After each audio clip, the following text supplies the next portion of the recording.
अस्सलाम वालेकुम। उम्मीद है आप सब खैरियत से होंगे।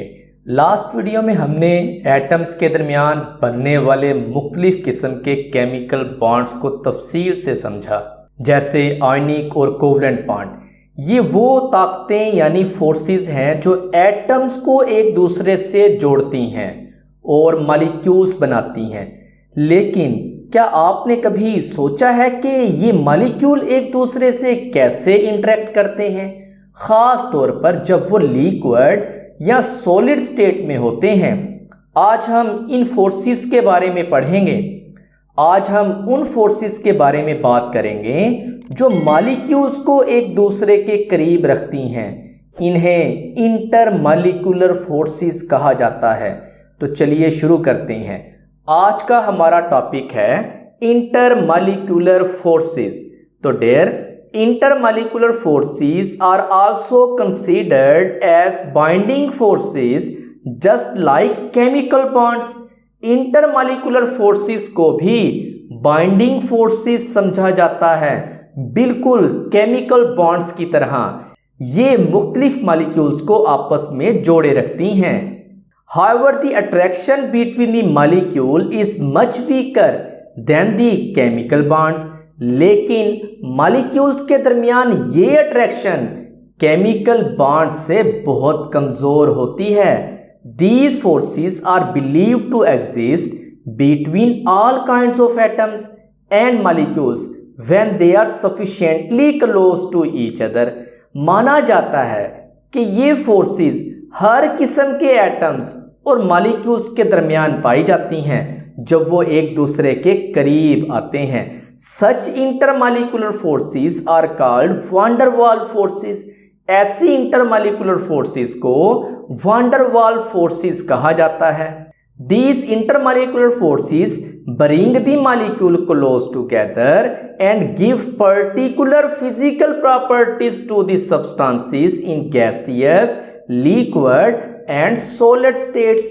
ये intermolecular forces जो मॉलिक्यूल्स के दरमियान पाई जाती हैं, मॉलिक्यूल्स को करीब लाती हैं और सब्सटेंसेस को गैसियस, लिक्विड और सॉलिड स्टेट में खास फिजिकल प्रॉपर्टीज देती हैं।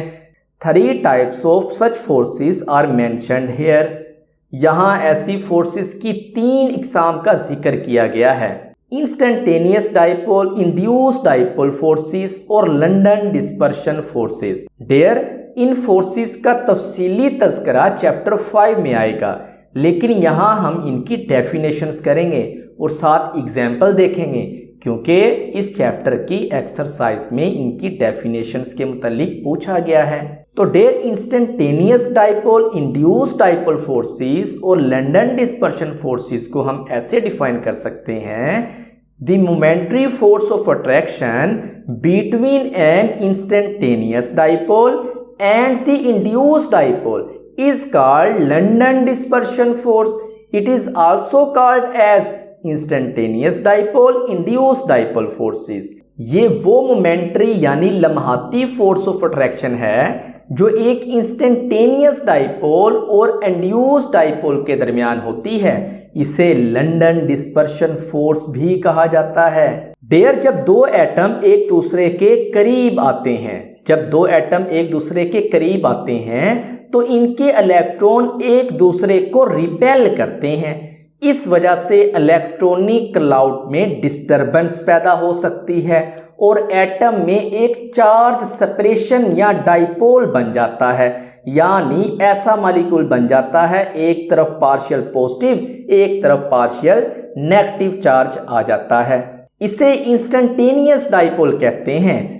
तो डियर, फिर ये इंस्टेंटेनियस डाइपोल दूसरे करीब पड़े एटम के इलेक्ट्रॉनिक क्लाउड को डिस्टर्ब करता है। नतीजा ये होता है कि दूसरे एटम में भी एक डाइपोल इंड्यूस हो जाता है। जैसे ये वाला एक एटम है, इसमें भी डाइपोल इंड्यूस हो जाएगा, जिसे इंड्यूस डाइपोल कहते हैं। यानी जब दो एटम एक दूसरे के करीब आते हैं तो वहां पर इलेक्ट्रॉनिक डिस्टरबेंस से जो डाइपोल बनता है उसको इंस्टेंटेनियस कहेंगे।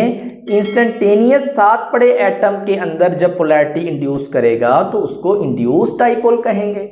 नोबल गैस के एटम्स जैसे ब्रोमीन मॉलिक्यूल में, इनके दरमियान इंस्टेंटेनियस डाइपोल, इंड्यूस्ड डाइपोल या लंडन डिस्पर्शन फोर्सेस होती है। Next is permanent dipole force. There the force of attraction between the positive end of a polar molecule and the negative end of a nearby molecule is called permanent dipole force। ये वो force of attraction होती है जो एक polar molecule के positive end और दूसरे करीब पड़े polar molecules के negative end के दरमियान होती है। HCl हाइड्रोजन क्लोराइड मॉलिक्यूल्स के दरमियान इंटरेक्शन इसकी मिसाल है। HCl एक पोलर मॉलिक्यूल है जिसमें H पर पार्शियल पॉजिटिव और Cl पर पार्शियल नेगेटिव चार्ज होता है। Third is hydrogen bonding. There hydrogen bonding एक खास किस्म की परमानेंट डाइपोल इंटरेक्शन है जो उस वक्त होती है जब हाइड्रोजन एटम किसी बहुत ज्यादा इलेक्ट्रोनेगेटिव एटम जैसे नाइट्रोजन, ऑक्सीजन या फ्लोरीन से कोवलेंट बॉन्ड बनाता है और फिर दूसरे ऐसे ही किसी इलेक्ट्रोनेगेटिव एटम के लोन पेयर से मुतासर यानी अट्रैक्ट होता है। वाटर मॉलिक्यूल्स, अमोनिया मॉलिक्यूल्स और हाइड्रोजन फ्लोराइड मॉलिक्यूल्स के दरमियान हाइड्रोजन बॉन्डिंग पाई जाती है। The detailed discussion on these forces will be made in chapters on states and phases of matter chapter 5। In forces पर तफसीली गुफ्तगू chapter of states and phases of matter chapter 5 में की जाएगी।